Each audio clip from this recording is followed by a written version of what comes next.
fifth installment of Conversations with Culture Shifters presented by my firm Culture Shift Labs. I'm Andrea Hoffman, the founder and CEO of Culture Shift Labs and Culture Shifting Weekends, and now Conversations with Culture Shifters. In this new monthly series, we'll be talking to leaders and luminaries, icons and influencers, artists and activists, and other examples of excellence in the community. In the past, Culture Shift Labs would host these conversations exclusively during Culture Shifting Weekends, but the events of 2020 forced us all to find more meaningful ways to engage, and therefore we've decided to open these up. We call it forced innovation, and we're all living through forced innovation, and open this up to a broader audience.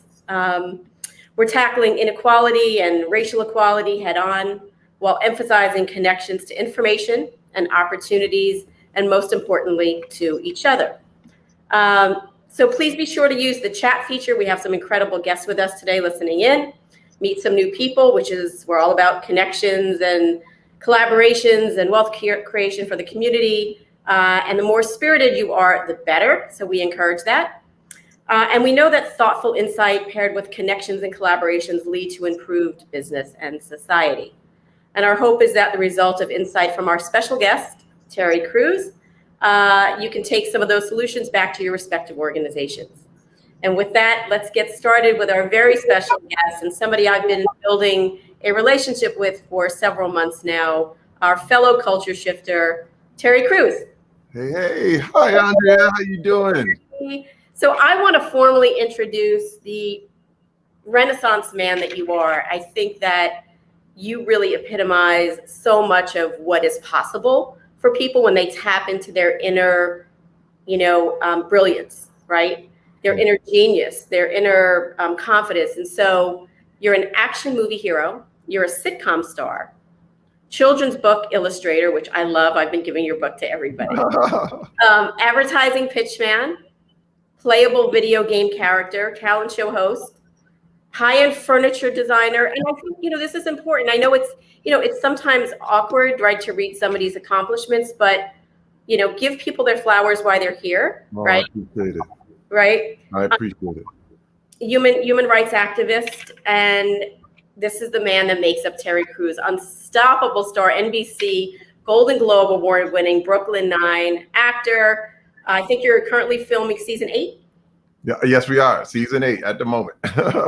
Awesome. And America's Got Talent, everybody knows, which is about to go into season 16. That's right. Amazing. And I think you're now a star in the Netflix animated film, The Willoughbys. That's it. So we can hear about that at some point. That's currently streaming. And I think everybody knows Terry for his muscles as well in the Old Spice commercials, Microsoft, Xbox. So lots that you're doing. I love watching you work. Thank you. I love watching you work. You were named, one of Time Magazine's 2017 Person of the Year as a silence breaker. You're definitely not shy. You speak your mind and you speak out and around the Me Too movement, obviously.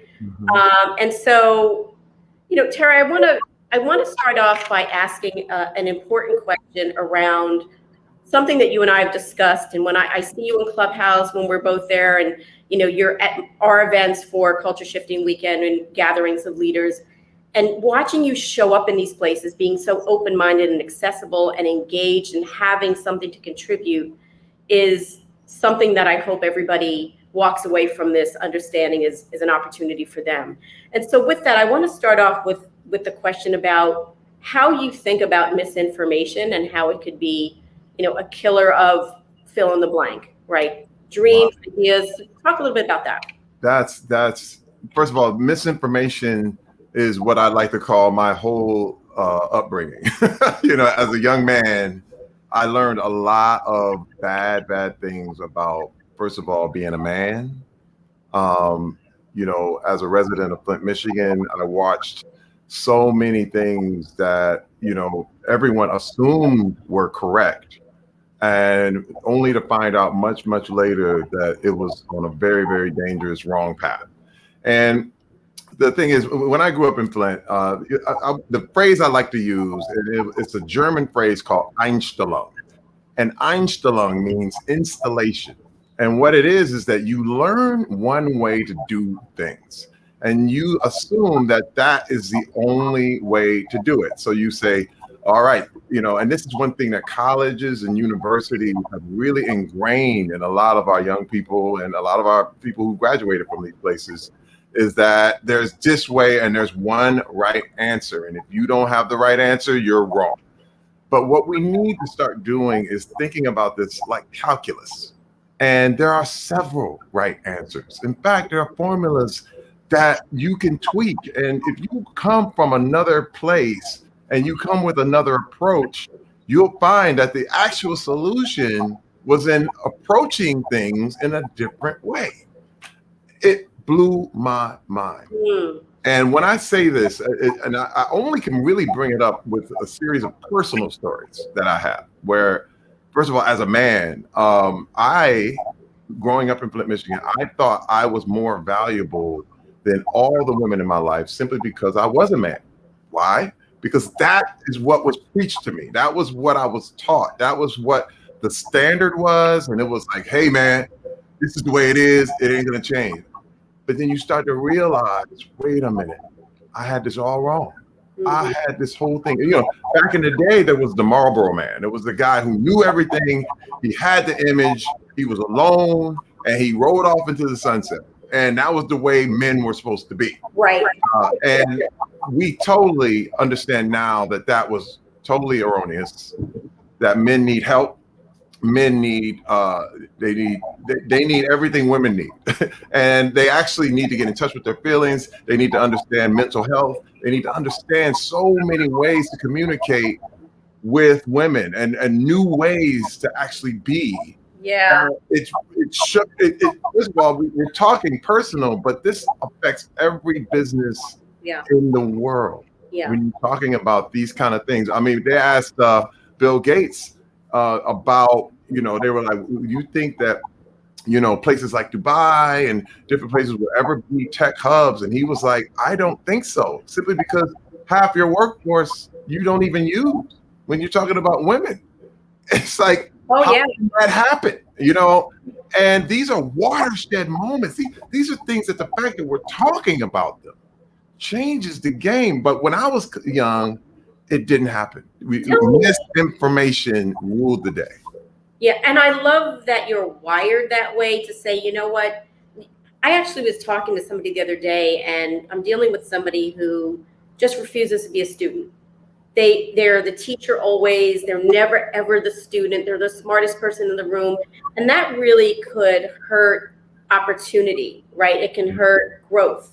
It can hurt, innovation. And so talk a little bit about specifically the Black community and misinformation, and how you think the community could do a better job of being deliberate about a wide, swath of information as they look at how to improve their conditions and their lives. Man, I'm so glad. That was a great question. One of the things that I always bring up is that and it's, the Black community really espouses sports culture. And when you talk about sports culture, you're talking about pundits. And you're like, on ESPN, you have people who are going to predict what happens. And because of all the judgment, this team should win, this team should lose. But this is the thing, what people don't understand is that 95% of those pundits are wrong. That's the truth. They don't predict the ending of the game. They don't predict who's going to win, who's going to be the high scorer. And this is the essence of what we're talking about. We're depending on prediction. But what this new world is all about is unpredictability. It's based on the fact that you can't say what's going to happen. So if you're approaching this thing and you have the need to predict every move, everything, and I'm talking culturally. This is a thing where you feel like I already knew that. And there's this thing where we already know. But the issue is, no, you don't. And I'm not here to come I remember when someone said, we're here to get some wise words. But listen, I'm not coming from a place of wisdom. I'm coming from a place of let's find out together. Yeah. Let's figure this out, because I don't even know what tomorrow is going to look like. Well, some people need a safe space, right? They need Yeah. predictability. Not everybody's wired for innovation, and they're not all visionaries. I even learned that there are a lot of pragmatists out there. I'm a visionary. Yeah. I'm an early adopter, in certain ways. Can you give an example of a scenario where you got access to information and it opened up doors for you, either professionally, spiritually, intellectually, or financially? Wow. Yes. First of all, the phrase I like to use, and this is from my good friend Peter Sims. He says, "Little bets, little bets." It's what happens is you feel like you have to bet the farm when you're making these things. You think, of course, you have to think big, but you must start small. And the big example for me is what I realized is I remember before there was a lot of diversity in Hollywood right now. I was auditioning back in the day when I remember going in for Marvel movies. And this is in the beginning of the whole superhero movie thing. And there were no Black characters. So what I had to do, because these producers were trying to check a box, I would go in and I would literally have to play country actors. Like, they would ask me to do it in a country accent, like, because the character was some Western guy, and I was like, I have no chance in getting this. So, and I started to realize, you know what? There's nothing I can do about this system. So I said, wait a minute, I need to find a way to ensure my future. So I began to start hosting. I hosted little bitty things. I remember just becoming this person who was taking every opportunity to host things. And these were little comedy shows and little things. I wasn't even a comedian. I didn't have a stand-up, but I would be the guy that brought up the other comedians. And we tried this, and I said, I need this new avenue. And then I got the opportunity to host the daytime version of Who Wants to Be a Millionaire. And it was so great because my friend Cedric had hosted the year before and he had moved on. And I said, and I saw this opportunity and it was right there. I remember going in there and auditioning and learning and the whole thing. And I didn't know how to host like this kind of stuff. But I said, I have to get this skill. So I did 356 episodes of Who Wants to Be a Millionaire while I was shooting Brooklyn Nine-Nine. And I did Millionaire on the East Coast and Brooklyn Nine-Nine on the West Coast. So you're talking, I would, at this point where it took a tremendous effort and barely, only a little bit of people saw the show. I mean, it was daytime Millionaire. Like, it was one of those shows that people had in the background while they were working. And people would ask me, why are you doing this? I said, I have to learn this. And those little bets got me. Now I host the biggest talent show in the world. But those little risks actually opened that thing up for me and changed everything forever. I want to talk a little bit about adopting to the new future, of tech and business. Yes. Are there places and spaces that you go where you learn things that can be applied to how you think about being a businessman, being an investor, doing better as an advocate, social justice advocate? I see, we're in Clubhouse a lot with the Saturday night dinners and things like that. But is there a particular place you go where you get your information to talk about, so you can get oriented around adopting to the new future of tech and business?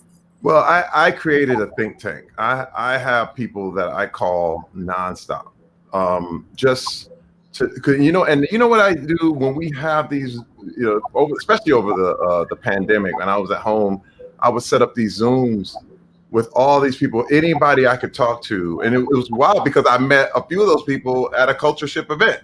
This was so awesome. This was, I'm telling you, that's why it's just pivotal.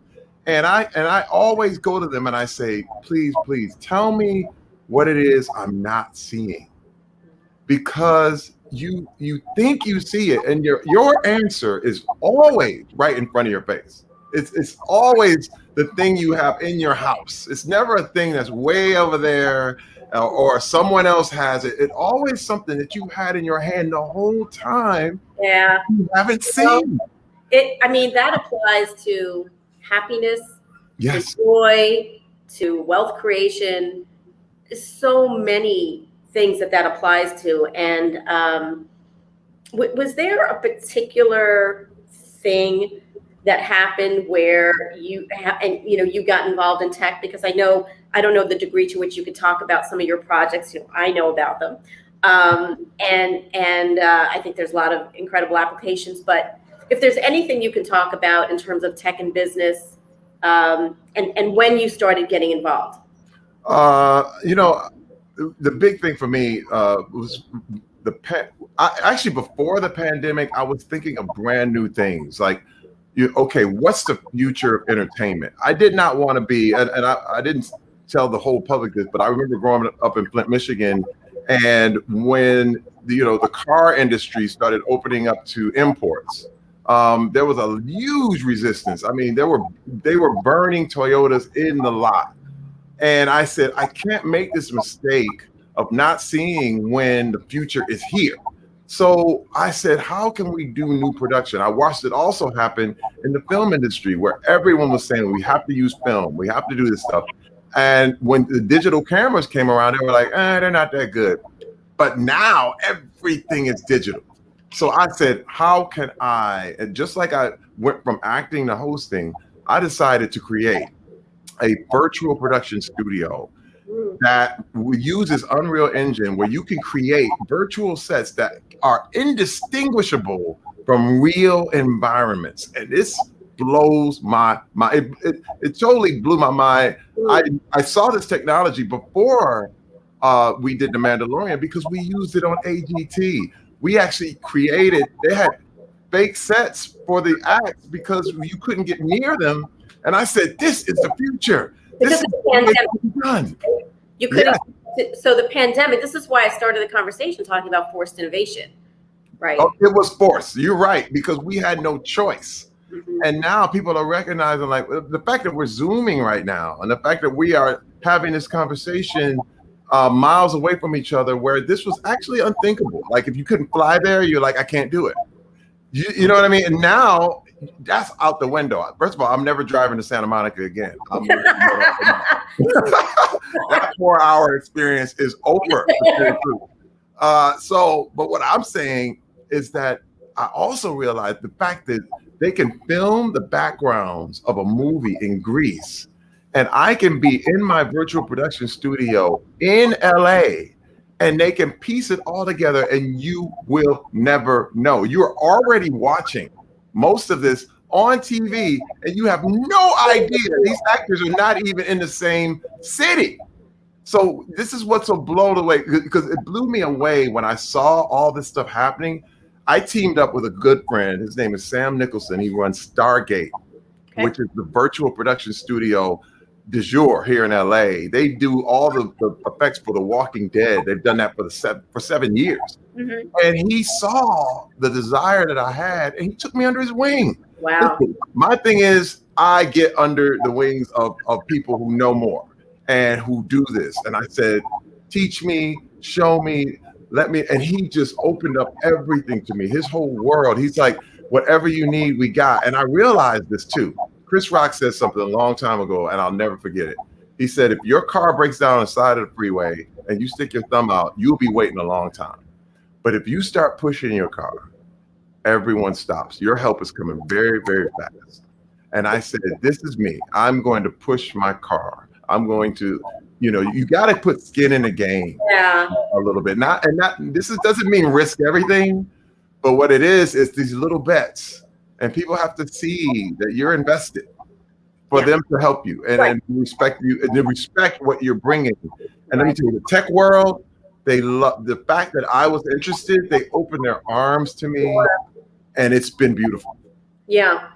What I'm going to ask you kind of a personal, like super personal question, and then I'm going to take some questions from the audience here. What kind of legacy do you want to live, Terry? What do you want people to think about you, say about you? What impact do you want to leave on different communities, whether it's women or the Black community or the next generation?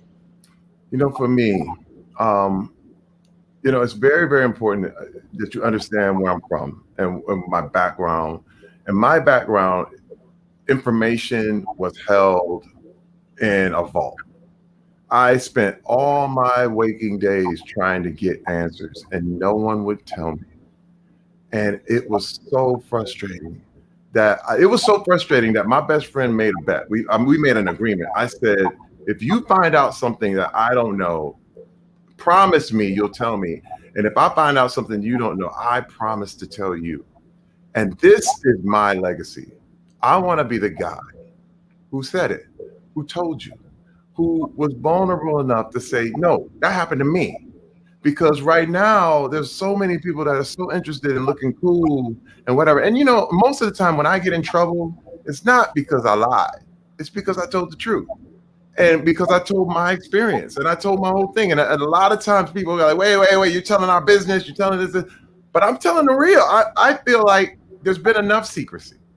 And it's time for vulnerability. It's time that people understand that they're like, well, you big and you got muscle. But you know what? Hey, you know what? The fact is I joined the Me Too movement because I said, wait a minute, man, this happened to me. And if I remain silent, then everyone would think it just doesn't happen to big 240 Right. football players. It doesn't happen.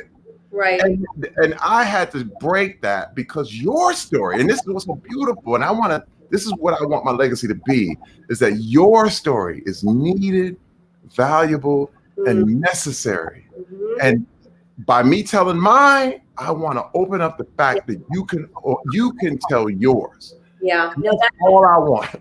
it's really important. I think, when I think about and I read about your life, that you were a football player, but I think you also danced. I think was it you that did ballet as well, or am I thinking of somebody else? No, I was a break dancer. I was spinning on my head, not on my feet. But you were a football player, and then you were also you went to Juilliard. I remember us talking. Oh no, actually I did not. I went to Western Michigan University, and I did not study acting at all.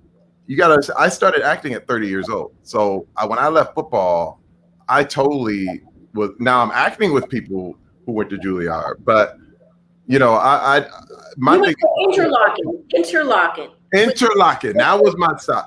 But I went to Interlochen for art, and this is another thing I really want to stress to everyone. And the main thing I want to tell to is that creativity is it's the absolute necessity in this new world. There's two things you're going to need: adaptability and creativity. If you don't have those things, you're going to be lost. Because I love what you're saying, and not to interrupt you, Yeah. but I want to throw something in, and then there's two questions here. So I did an event many years ago with Nile Rodgers from Chic. I know. The man.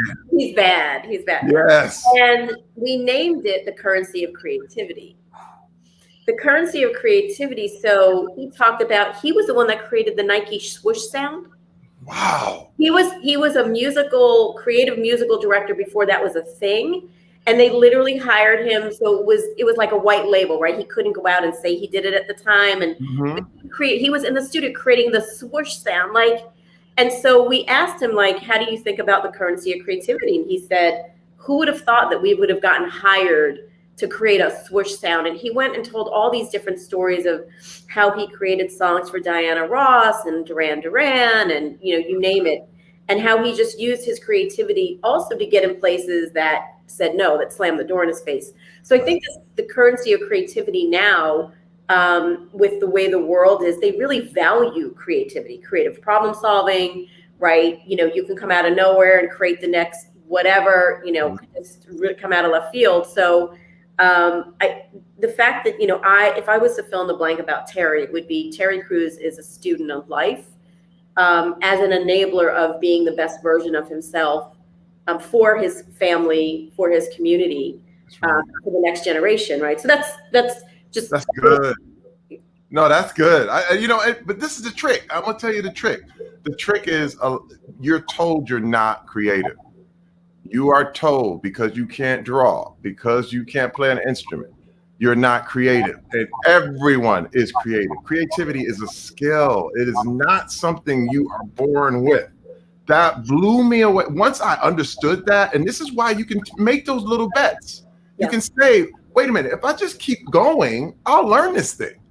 But right now, when you talk again, I remember at Western Michigan University, it was all about printing. They had a big printing program, which was all about 4-color this, 4-color that, blah, blah, blah, blah. And this was actually in the 80s, right? 86, 87, 88. I remember going to these classes. None of those classes exist because desktop publishing ended it all. Yeah. And you have to look at, wait a minute, I invested all this time in this, but the people who were creative went to that school and are now doing desktop publishing amazingly well. Yeah. But if you're not creative, if you think you're not creative, you won't even try. Creativity is required to solve healthcare problems, healthcare disparities, right? And the more diversity you have around the innovation table, and it's not just checking a box, and it's not just, even for those that are doing it intentionally, if you don't extract, so if extractive learning is really important.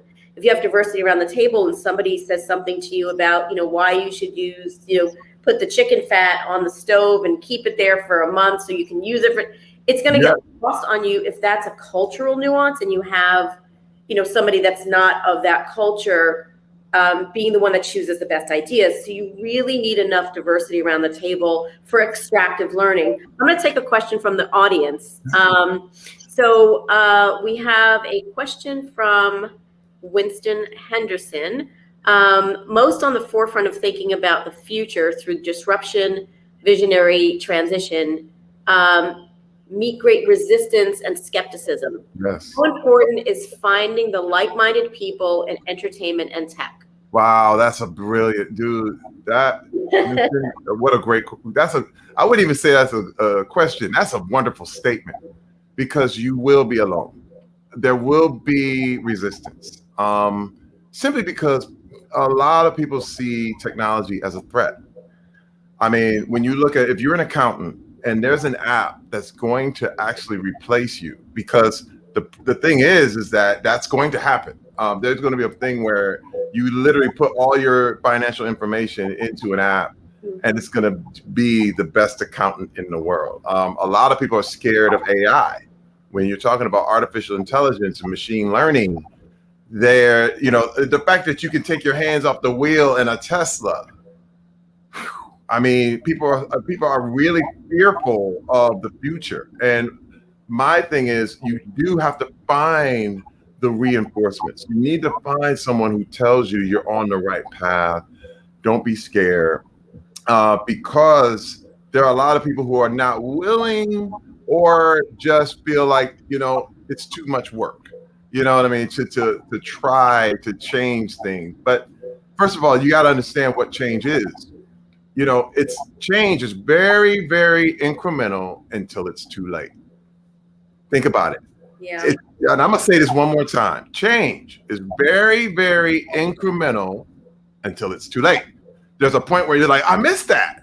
Like, you walk outside, the moon's outside, you go, oh, it's there. And then you turn your head and it's gone. It's moving. You know what I mean? You look at the clock, I got 5 minutes. And you turn around, you're 10 minutes late. This is what the future is. And this is how we need to approach these things, with a sense of urgency and a sense that, hey, man, these changes we need to jump on. You know what I mean? And like I said, not crazy, but very, very small, incremental. It's almost like crypto. You don't put your whole money, you don't put everything you own into a cryptocurrency. But to have, 1 to 3%, 5% of what you're trying to do in some sort of crypto is a very, very smart move. Yeah. You know what I mean? It's just because this is going to be a part of our future. I don't think crypto is going anywhere. Go ahead. You're taught, we talked a little bit in the prep about, open up to new realms, understand problems of people that are unwilling to adopt. And I think that's what you're saying is you've got to be, one, open-minded, Two, you've got to start small. Even if you don't fully understand something, you should have a curiosity Yes. mindset. You should look for teachable moments, and you should look for tribes of people, because the internet is a beautiful thing if you use it the right way. Yep. If you don't, AI and machine learning will basically supersize whatever nonsense and colossal wastes of time on websites and things that you're on. And so you really should be thoughtful around how you use your time, the news outlets that you seek out. If you feel like a fish out of water and my friends don't understand me, I'm a nerd or whatever,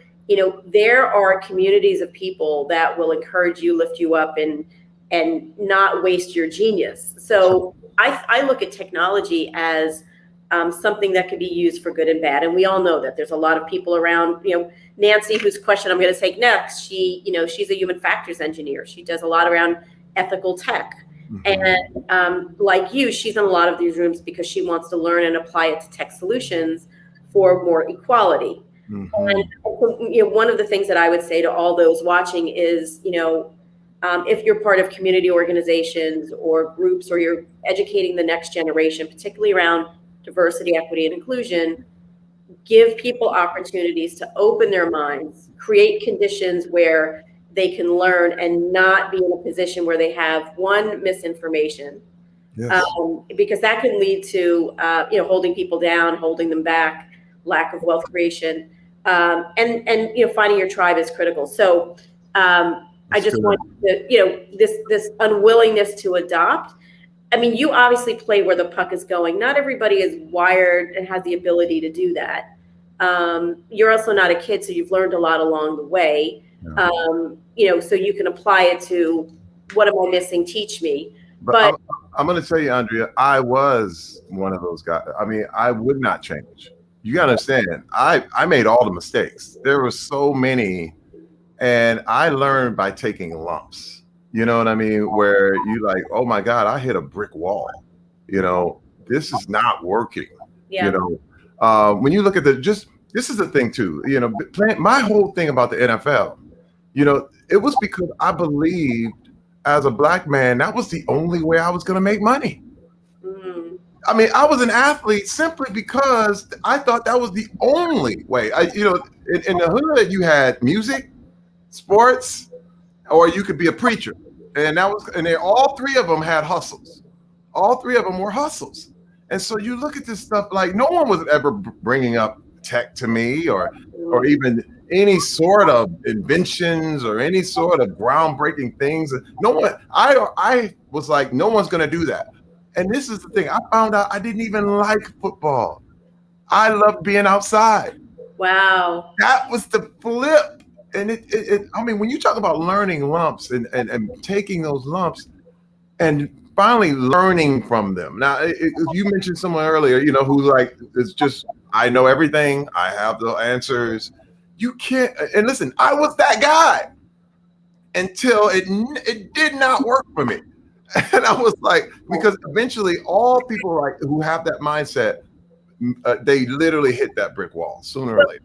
I'm going to thank you for sharing that. I'm going to wrap something up, in what you said, because I'm going to relate it to an earlier point you made, and then take this question from Nancy, the human factors engineer. So when you were younger and you said to your friend, if you know something and I don't, let me know. Yeah. You were wired in a way that, the world was just waiting for you to find, how you fit in and take advantage of all of the great opportunities this country and perhaps the world has to offer. And so it's just so beautiful to see that you're creating conditions for yourself and then teaching others, like I did this and I want to share that with you. And it's so beautiful to see you, sort of blossom into what sounds like how you were naturally wired.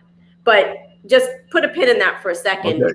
Living up to your purposes and potential is everything. And that's probably the message that I hope people listening will bring back to their children and their communities and such, and churches and whatnot. So question from Nancy Duyan is, have you gotten people to evolve behind limited thinking? For example, men who have added their voice to the Me Too movement. have I you think, gotten other people to evolve in their thinking? yeah, you do that by being an example. There are my thing is it's kind of like looking at let's go to movies of the 90s. Mm-hmm. Comedy movies of the 90s. And this is my best example because this is one thing I really, really know. You look at the comedy in the 90s and it makes you cringe. You literally like, oh my God, we laughed at that. That was a whole nother world. And you really have to realize how things change with new knowledge. And my thing is, evolution is just that. If you keep putting out the knowledge, if you keep telling the truth, if you keep having more examples, people will slowly but surely wait a minute, I got to bring up hip hop for an example. I mean, the misogyny that's in hip hop that was going on for years was just the way things were. And then the R. Kelly thing happened. And it was like, wait a minute, the things that we were dancing to were really, really dangerous. You know what I mean? And you're like, and it enabled a lot of misbehavior. You remember, misinformation is also about manipulation. It's not like a mistake. It's not like we threw this out there because we didn't know. We can have a whole conversation yeah. about people who were arrested for minor infractions, like having a joint on them, and now now it's a business. It blows my mind. Listen, I was looking for a new warehouse in downtown and it's all dispensaries. And I was like, wait a minute, the people who are still in jail? I got friends that are still in jail for weed. And all these guys are making money off this stuff. And I said, hey man, this is crazy. Yeah, it's there's a lot of opportunity. I mean, the way that I would sum up this conversation is there's a lot of opportunity. I want to just take one more question that somebody is asking, and then we can talk about what are the key takeaways that you want people listening to this to walk away with, whether it's their communities, their families, or their companies. Going back to misinformation, Terry, how are you responding to the different conspiracies about COVID vaccines? And I know you're on a lot of the Saturday night Clubhouse with Felicia Horowitz and crew, and they have a lot of experts on there. What are your thoughts on the different conspiracies? Well, first of all, you're right to question all authority. You're right to say, wait a minute, because you look at what the history of African Americans in this country, especially in the medical world, it's been dubious at best. I mean, just not good. And so when I look at this whole thing, I understand it, but this is the thing too. You have to, you have a lot of information you can get that was never available. And I chose not to stay in a rabbit hole of, that's the way they did it, because it's the thing. If I found out all the information I could find out, and I had reputable people, and it was so great. I had Black doctors telling me the vaccine was safe. People who came and saw it for themselves, actual individuals who were there while it was being created, who came and said, wait a minute, this is, and first of all, no vaccine is 100% safe, because that's the thing about the marketing. But what we have to know is that the end result is better than what could actually happen if people weren't vaccinated. That's really the thing. And then I had to go into what is the vaccine about? It's not about, the whole purpose is to make sure you don't die. That's it. Like, it's not about anything other than to make sure you do not pass away from COVID. You know what I mean? And so my thing is, this is something that I did the research on, but I also know it kind of goes with the check cashing place in the hood, where, you look at people who keep their money in mattresses and do all these kind of things and do payday loans and all this stuff, simply because they don't trust the banks. Yeah. And you go, well, you know what? It's time to do your research and trust the bank so you can make money. Now you can increase. Find a bank you do trust and go with it. And that's my thing. And I've always been about advancing, but now we have trusted Black people who are in these areas that we need to hear. And Yeah. that's the thing, because there's no agenda on their part. You know what I mean? Yeah. And I think we have to do that. Democratizing information and really being deliberate about how you're using technology so that machine learning and AI follows you in a good way. I know you have to run, Terry, but a last question, if you can just give a little nugget before we wrap up. Somebody is asking, give an example of what you considered a failure that you did, and what do you learn from it? And we'll close out after that. Wow, a big failure. Well, first of all, I got my wife and I, we have a book coming out on April 15th called Stronger Together. And the biggest failure I had is the day my wife walked out. And I was arrogant. I was prideful. I thought I knew everything. I had that attitude. And she was like, no, you don't. And here I was, rich, famous. I had everything. And she was like, you can keep it. And that was the biggest failure moment I could, because you think, hey, wait, I am the picture. I got the whole thing. And I didn't. I missed it all. And that was my Einstellung. That was that installation that I had to be like, okay, I have to see this from a whole nother viewpoint. And the viewpoint was hers, because I was always looking at it from my world. And it was like, oh, she don't understand. You have people like, no, man, she wrong. You don't understand. And I was like,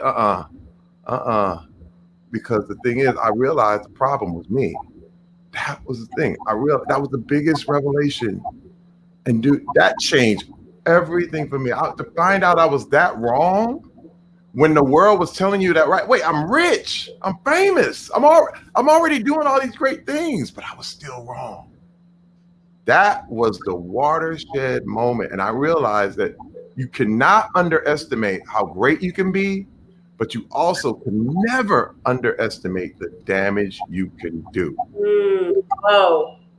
Whoa. Amen to that. I think one of the things that I learned, and we'll wrap up on this note, and I think this applies to business community and the next generation, is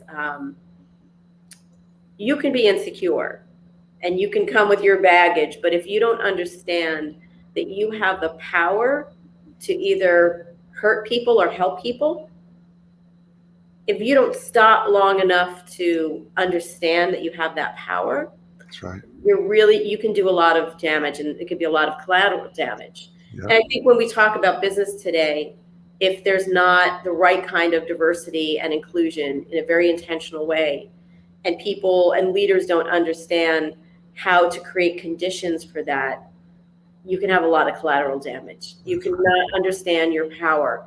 And we've been in this country where abuse of power too long. There's, I just want to sum it up, Terry. There's technology, there's information and access to the right information, and there's an abundance of opportunity for people, particularly in the audiences that we serve in the Black community and Latino communities, that you can level the playing field today if you choose to, and you have to be deliberate around seeking out opportunities, information, and your tribe. That's right.